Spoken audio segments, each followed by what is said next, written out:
what are the risks in when we come back to AI that leaders, maybe they're underestimating the complexity of org-wide AI usage just because it's easy for people to understand how to use it now? I think the major mistake I see companies doing is not exactly using the tool by itself, but it's actually sharing private, confidential files. So the person uses her own phone to upload spreadsheet with the financial results for the quarter for the free version of ChatGPT. You noted when we spoke before that in your own company, you saw a 15% increase in productivity and you didn't increase headcount at all. Why would you say more companies aren't following suit? People are teaching and talking about AI as if it is this 70-year-old technology that still needs lots of data scientists. Now, generative AI, that's something that is easy to use, very easy to implement, very easy to get this 20 and 40% increase in productivity. What are some of the pitfalls you typically see in orgs looking to become AI fluent?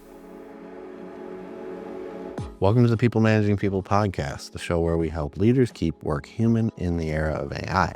I am your host, David Rice. On today's episode, I'm joined by Kenneth Corrêa, a global AI educator, speaker, and author of the book, Cognitive Organizations, Leveraging the Full Power of Generative AI and Intelligent Agents. In this conversation, Kenneth lays out a path for companies to move from AI curiosity to true AI fluency, breaking down what that means, why most leaders are still on the sidelines, and how to avoid the Frankenstack trap of tool overload. We talk about the shift from predictive to generative AI, what leaders are getting wrong about implementation, and why the future of team leadership may look more like workflow orchestration than task delegation. All right, so Ken, welcome. All right. Thank you very much, David. It's a pleasure to be here with you. Yeah, absolutely. So you're in Brazil, right? Yes, definitely. At São Paulo, the largest city in South America. Oh, wow. Yeah, that's cool. I've got some colleagues down that way. I always wanted to visit. You should. Big city. It's not as big as New York, but it's our own New York down here in the South.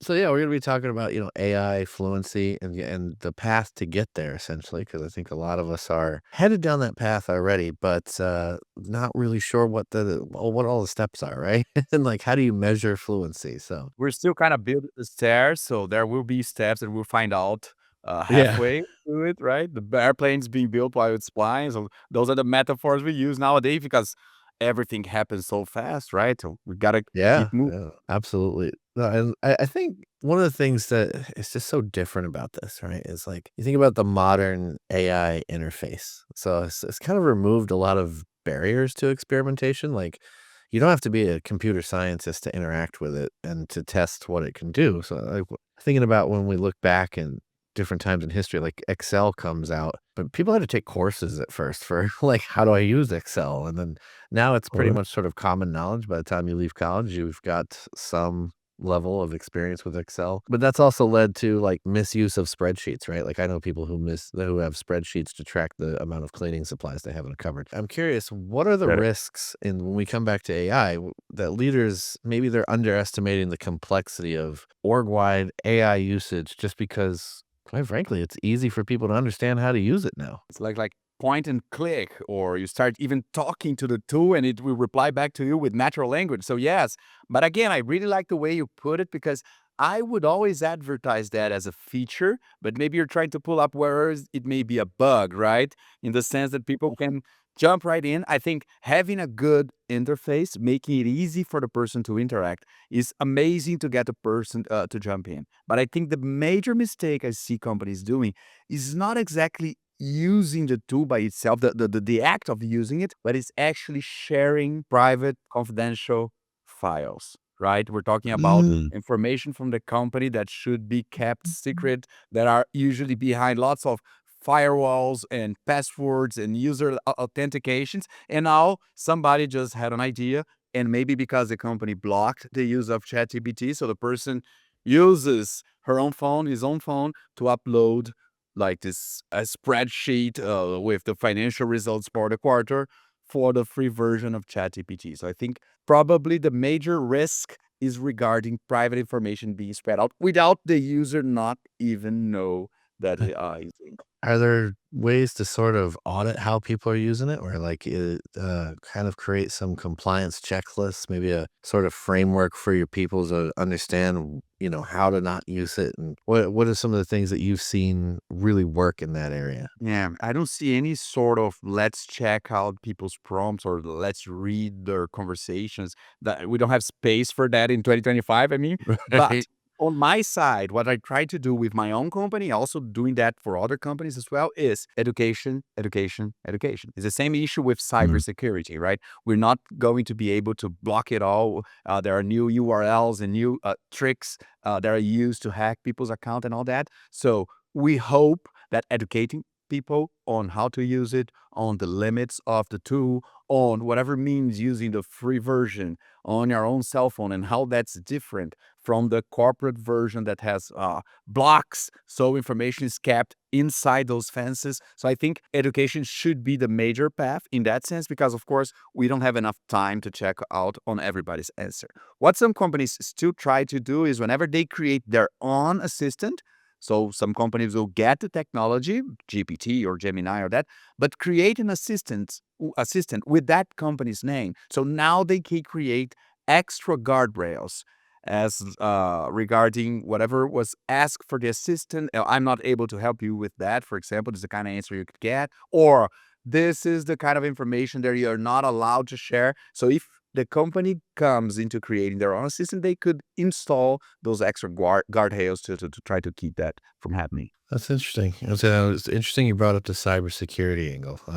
The kind of comparison there. Usually when we're talking about innovation, we try to like connect it to whatever we know before, right, David? Because usually if I'm talking about something that it's totally new and totally different, and I have to get your head from up from your neck and then start talking to you as if it's totally new, people will never adopt it. That's something we learned back in the 60s. There was this guy called Raymond Loewy, created the concept of Maya. I don't know if you heard of it. Most advanced yet acceptable. So when you're creating a new product, you try to keep it the most advanced as you can. Of course, new tech and the possibilities and features and all that, but you have to create some sort of familiarity. So for the person to connect to that and understand. So I was in San Francisco 2 weeks ago, and I was riding Waymo cars.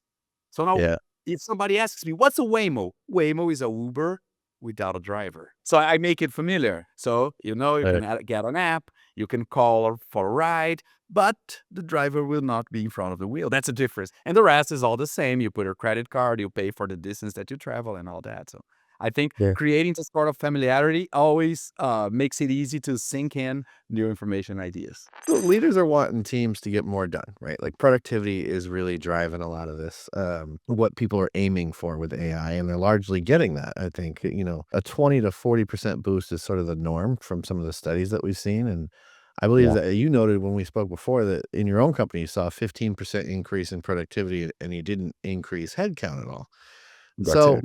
why would you say more companies aren't following suit? Like, what's holding folks back? Is it just a lack of understanding on AI? Is it sort of a scope creep problem where the AI gets used so much that no one is using it for the same things, and then it just creates a lot of confusion or differing levels of effectiveness? What is the big hurdle, I guess, in your opinion? Yeah, I think it sounds absolutely crazy that companies are not jumping right in, because I'm doing that for my own company. So I'm seeing the results. I found money on the table, is like how I like to put it. But I think there are many factors bumping in. The first one is people are teaching and talking about AI as if it is this 70-year-old technology that still needs lots of data and databases and data lakes and data scientists. So it scares the hell out of people that don't have the technical expertise for that. So I think one of the responsibilities is we're still not making it clear that whatever AI was before November 22 is different from what has happened in almost 3 years now, which it is. Classical AI, predictive AI,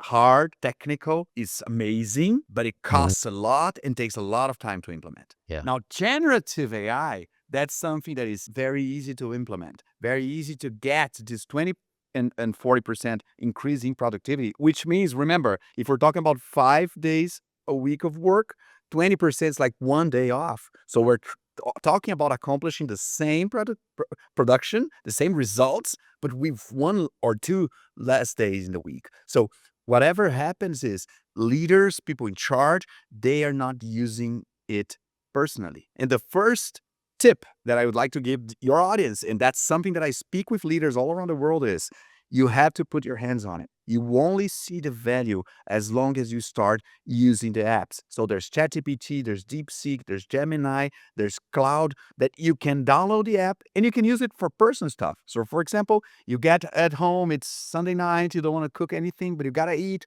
You can take a photo of your refrigerator or of your kitchen cabinet and say, this is the ingredients that I have. What can I cook in 5 minutes or less? And now you're going to see that this tool is able to see a photo, to understand the object, sometimes count the objects as well, reach into a database of recipes and suggest you whatever you could cook, combining those items and all that. And this usually sparks something. And then when you're back in your own business and you look at your processes, you look at the activities that people were doing like every day, I'm pretty sure a lot of possibility will pop out. And again, David, now is the first time that we have a technology that the technology itself can teach you how to use it. So you can say, ChatGPT, I lead a team of 14 people. Those are all salespeople. We're visiting clients in their offices. And I want to know how ChatGPT could help me out. So now this tool will not give you like this generic answer. As long as you explain the dynamics of your team,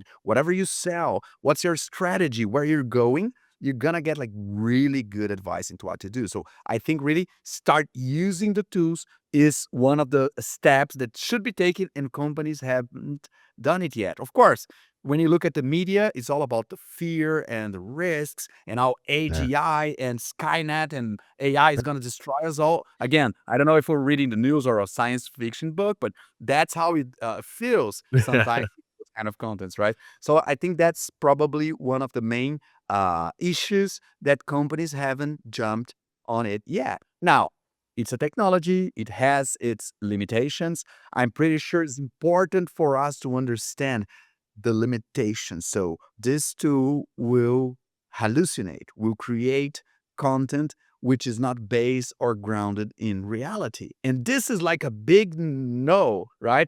I don't want to use a tool that is making stuff up. So that's why I suggest people to start by using ChatGPT, but try to incorporate Perplexity, for example. So now you get answers grounded on sources. We're not talking about absolute truths, but at least there is some grounding involved in that sense. So I think you can mature, you can evolve into better workings, you can learn the best practices just as long as you are on board. It's interesting there. You'd mentioned people feeling like, maybe it's not safe or they're not qualified to use it. And I think we've seen some research that shows like folks in HR operations, sometimes they do have a little bit of fear attached to it. They don't feel like technical experts. They are maybe thinking of, sort of those predictive AI solutions in some cases. Other folks have maybe experimented a little bit with Gen AI, but they don't really trust it yet. And, I'm curious what you think about like what those folks will inherently derive value from in terms of what they can do with Gen AI is maybe a little bit different from other teams. Where do you think somebody working in a HR function, for example, or operations, what are some of their biggest areas of opportunity? That's awesome. I'll jump right into that. But just before I'll mention, do you know why HR people are afraid of using Gen AI? Why is that?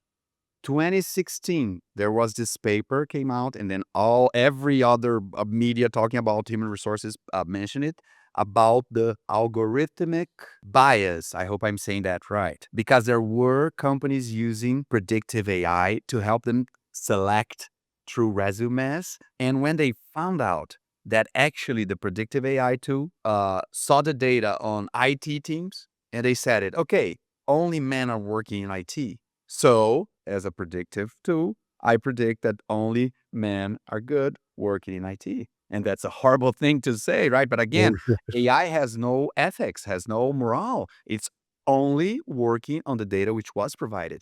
So that's a real issue. It's still not 100% solved. So there's a lot of steps you have to take regarding responsible AI, and this is one of those.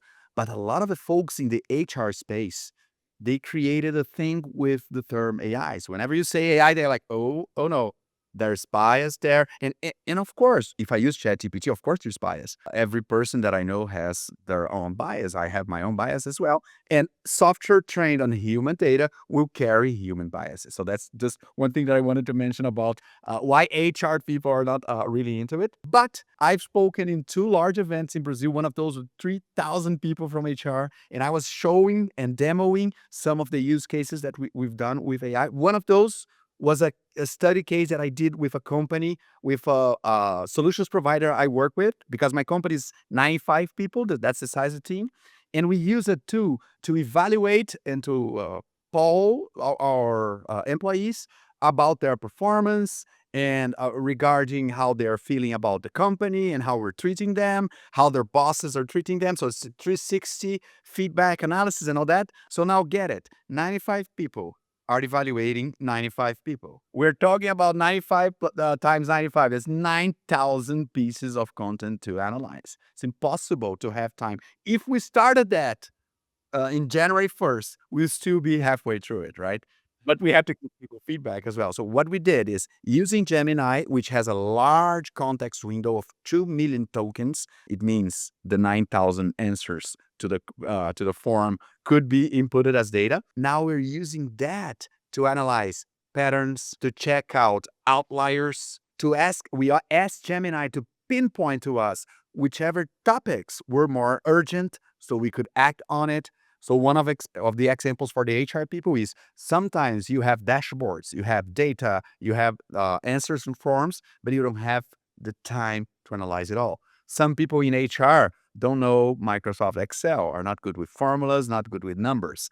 Gemini can do a pretty decent job into organizing and analyzing data and numbers for you. So that's something that we have been doing for HR as well. So then this is the first example about HR people. The second would be, if you think of a HR workflow, you got to have a job description, so you know who you're hiring. Then you have the resume, so you know who you're interviewing. And then you have the selection process in that sense. Again, we have to worry about the bias that I mentioned before, but still, if you create a prompt with the job description and you say, I'm Kenneth, I'm the person in charge of hiring this job description, and then you paste all the job description. Now you upload the first resume and say, okay, so this is the first candidate. How does that person fits into this job? And you can do that for every resume. But sometimes you're going to make interviews. You're going to talk to these people. If you get their authorization, which is sometimes a sensitive point, you can get a transcription of that interview. So now you say, I have this job description, this is the resume, this is the transcript of the interview. Now, please, Gemini, help me understand the positives and negatives of hiring this person for this position. Now you're doing that for every interview that you make. Now you get summaries. Now you get comparisons. Of course, you're going to have your own impressions. You ran the interview. You can even ask for Gemini or ChatGPT to suggest questions you could ask for that very candidate based on the resume they sent you. And now you're going to get feedback. Now, when you add your own perceptions with whatever AI came out from this resume, job description, and the transcription, I'm pretty sure you're way more empowered to make a better selection in that case. So this is the thinking of a whole talent acquisition space for HR. Those are all stuff that I've seen companies doing already in America, the United States, both Brazil, Chile, and also India are working with that as already. For a lot of companies where they've started with AI, especially Gen AI, they've basically been automating content and communications, right? A lot of folks, they're not touching ops, they're not touching planning or internal decision workflows. Leaders aren't necessarily using AI to gain better visibility or clarify priorities or support faster decision cycles in a lot of cases. So where should they start if they want to apply AI beyond these sort of, normal tasks? I mean, we touched on HR there, but if we expand that out into leadership overall, maybe it's the CEO, maybe it's operations, what internal workflows would you say are kind of low-hanging fruit? Awesome question. I really remember the name of my company is 80/20. So that's based out of the Pareto rule, right?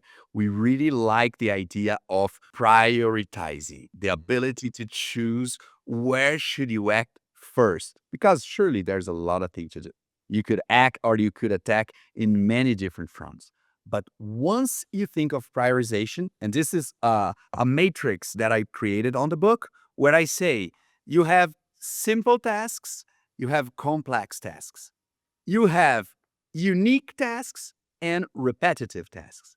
So the first place you should go to are the both simple tasks and repetitive.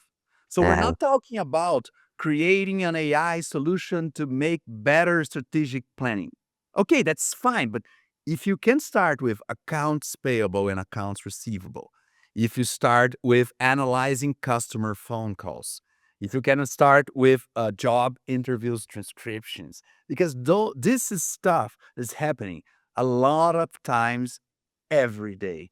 So if you get a 5%, 10% increase in productivity in those tasks, you're going to collect these results in the very next day. So try to go, the low hanging fruit is on the simple and repetitive tasks. And now that's not something new. That's not only for AI. Every time we're talking about automation as a more general word, we are using this very same matrix. But now with the large language models, what happened, David, is they're able to, the models, the AI agents, they are able to understand information provided to them. They are able to read into text. They can open CSV, those are spreadsheet files. They can look at images. So there's a company I work with that they use AI to look at the dashboards. Because now every company has their own dashboards with all those indicators, KPIs, and information about what's going on, but the employees never take the time looking at the dashboard. So what good is a dashboard if you're not looking at it? But Right. now we found out that a lot of people, like you mentioned in HR, they don't know technically how to analyze this data. What does this KPI mean? How do I make a different decision regarding what I saw on the dashboard? Now, if you explain to Microsoft Copilot, for example, what every indicator there is, if you have a manual, a description, sometimes the dashboard itself has a description of the indicators, you now only take a photo. And now you click a photo of the dashboard and Copilot will read it to you. So I think this is the sort of automations that really makes our lives a lot easier. I have a sales team of 45 people in another company that I own. It's a health tech back in Brazil, that we have people visiting doctors' offices. So they're in waiting rooms. When they get into the doctor's office, they have like 4 to 5 minutes to make a sale. So it's a very dynamic market we work with. And I have data from the United States has 50 something states. Brazil has 27, so it's half of the United States. We are in 17 states. So we have people spread it all around. So it's very hard to know what's going on in a company this big. So now analyzing data through the dashboard, AI has no problem. AI is not lazy at all into looking into every detail in the dashboard. When we talk about this idea of fluency, right? I think there's this little part of me that thinks it means, it's knowing where tools fit into your operations, right? And how to design a workflow around it. Most orgs, they want to jump on a cool tool when they see it, but they maybe never build the connective tissue between teams, tools, tasks, right? Sure. Yeah. So I'm curious, in your opinion, what does a basic but functional AI stack look like for a company that's under 100 people, let's say? How do you avoid that sort of Frankenstack that tends to form after a Love it. minute? Love it. Love it. Frankenstack. Yeah. There are a lot of companies that have Frankenstacks in the sense that they are working with maybe 10, 20 different tools, and every tool has a different way to prompt it, a different result that comes out of it. So, what I see, larger companies, you asked me for companies with lower than 100 employees, but what I see from larger companies is they try to keep it to one tool. So Mm, if they are a Microsoft company, their stack is Microsoft, they're going for Copilot. If they're a Google company, they're going for Gemini. If they are more tech savvy, let's say a software development company, if they're creating digital products, they'll probably go with either Anthropic, so that's cloud, or they're going with OpenAI for GPT. So what I see is like trying to, and I'd recommend that for a start, is trying to go for one single tool, stress train the team, like mm, education, education, and education. Because I think now, this very minute we're talking, there are 7 tools that I consider like state of the art. And that means that it doesn't really matter if you're using ChatGPT or Gemini. They're both have the same interface you can interact with, and the same power, let's say. So I think for now, mid 25, Copilot from Microsoft, ChatGPT from OpenAI, Gemini from Google, Grok 4 from X, Llama from Meta, DeepSeek will be the sixth here, Perplexity that I really Mhm. like. I think those 7 AI assistants are now at the very same level. So for a company, it's going to be a lot easier to manage risks, a lot easier to control access, and a lot easier to train if you focus and decide on going to one very single tool. But that's regarding like the end user, every employee in the company having a copilot itself.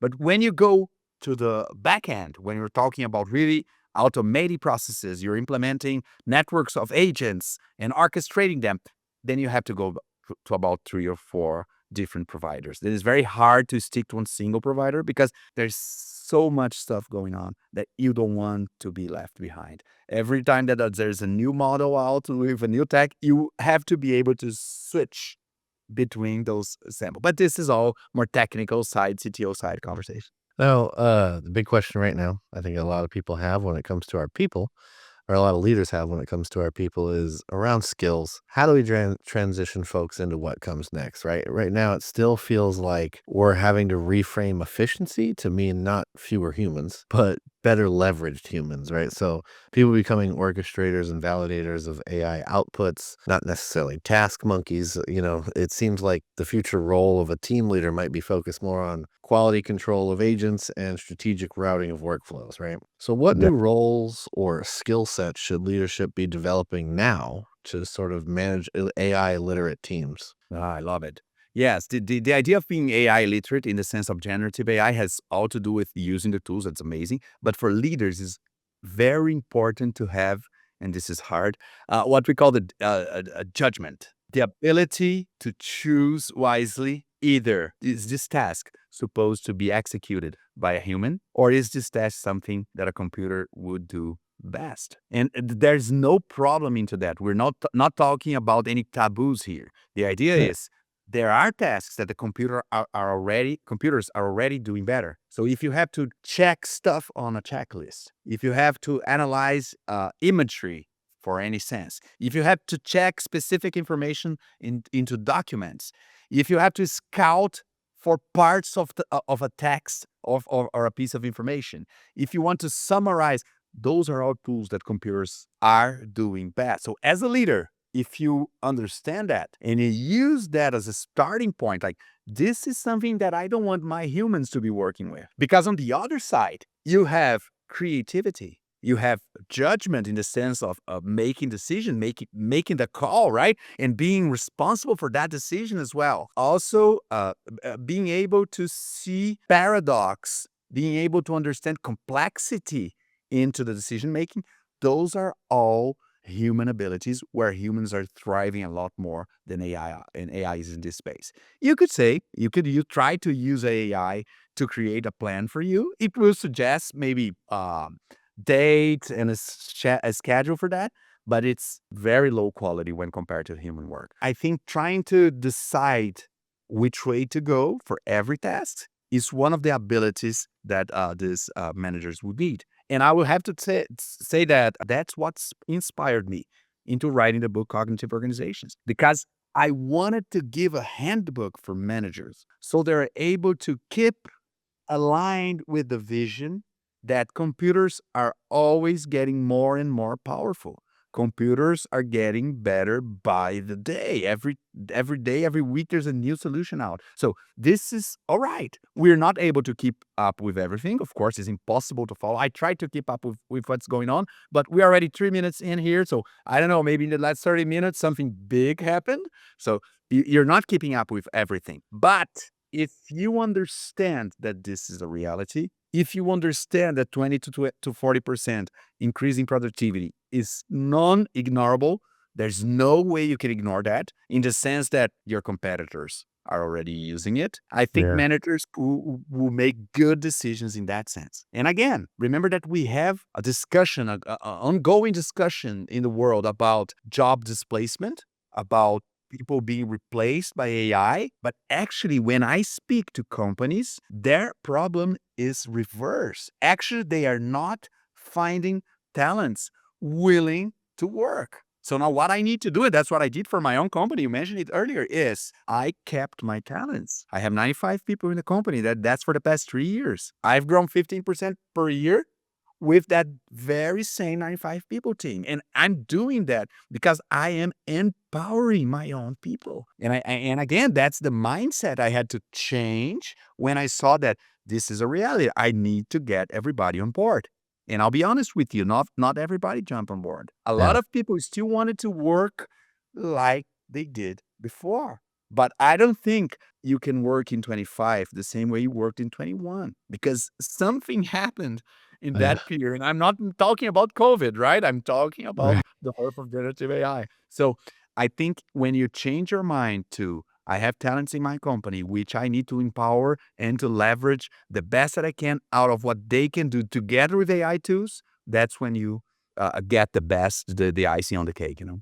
Yeah, I agree. There's a lot of people who maybe struggle to come along on this journey, but the way I've been putting it lately is like we can't be attached to our tasks. Like the task is not what gives us value. It's our abilities, it's our knowledge, it's our ability Definitely. or unique sort of human traits, like you mentioned before, that are really are where our value is derived from. So maybe it's just about letting go of the tasks as the engine for those traits to come out.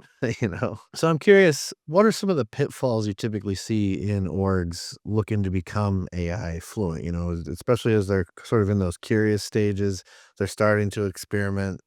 And how do you avoid getting sort of, I guess, the, quote unquote rug pulled out from under you or something like that. But uh, basically by unreliable outputs and overpromising on what the tech can do. I think this is a bad problem with AI because usually we say like AI is, and then you fill in the blanks. And AI does this, AI does that, AI can do this, AI can do that. And the thing with that is we start to think of AI as something that is like omniscient, you know? That just like if it's something that's floating around the globe and then understands everybody. And that's not true, right? We're talking about multiple different companies. We're talking about different technologies. All those models are trained with different data. They have different guardrails because each company is deciding how they're going to block everything that a model can do that is not supposed to do. And sometimes that's even the problem. If we're talking about AI, we have to remember that it's just a tool. It's a tool that is helping ignite a revolution. Yes, a revolution in productivity, a revolution in how we do business, but it's still just a tool. So the way to get fluent is repetition, is usage, is trying and making mistakes. Because again, remember that when AI tells you to do something, you don't need to do it. You just need to read it and you decide whatever you do with that. The more you use it, the more it's going to be very easy, again, back to the judgment call, to understand where that would fit and work fine. There's a large company in North America called C.H. Robinson. They are operating all around the world with third-party logistics. And those guys have to handle like 3,000 emails per hour. That's emails for clients that want to move packages from point A to point B. So I need to move something from Beaverton, Oregon, have to take it all the way to Austin, Texas. So how much does it cost? How soon can you get to the spot to get it? How much will it cost me? So all these interactions were previously done by human operators. So this is people taking calls, reading short messages or emails on their computers. And now AI is doing a wonderful work at the triage. So it's selecting. So this is a simple routine call with every specific data already organized. I can generate a code on top of that automatically. No human interaction needed. Okay, now this one is a little bit different. This is a freezing.